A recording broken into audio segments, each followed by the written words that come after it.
So here we have the 3-door mini hatchback on a 17 plate. I'm going to start off by hopping inside the car and running through some controls first of all. Okay, now that we're inside the car, we're going to start with the dials. On the left-hand side, we have the rev counter, we have the speedometer in the middle, and over on the right-hand side, the fuel gauge for the car. Also in the middle, you can see the total miles of 40,187. You can change the information displayed above that by pressing a button on the end of the indicator stalk. You can, for example, have a digital readout for the speedometer displayed there, should you wish to have that. If we back out to the steering wheel, on the left-hand side we have cruise control and speed limiter, and on the right-hand side, stereo and phone controls. Over in the centre is where you would pair up the phone in order that you can use it, and you do that under the telephone heading.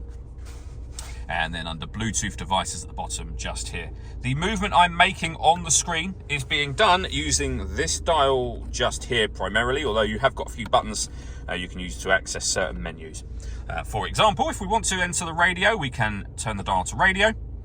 You'll see we've got FM, AM and DAB radio available to us. You can go to multimedia to listen to your own music.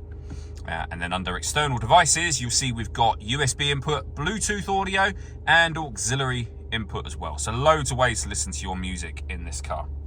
Working our way down from there, we have dual zone climate control. So you can adjust the passenger temperature and the driver temperature. You can increase and decrease the fan speed and determine what direction you'd like the air to be distributed in. When you're happy with those settings, that's your air conditioning on. Same button to turn it off again, or hit auto. The car will now maintain the temperatures you've asked for by taking control of the fan speed and the direction of the air for you. If you press auto again, you go back to whatever setting you had it on previously.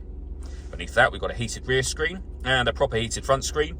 We can turn off our traction control. We can start and stop the engine from here.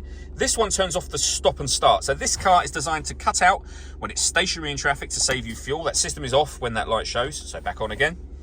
We have USB and auxiliary input underneath that, along with a 12-volt charging socket, and then a 6-speed manual gearbox.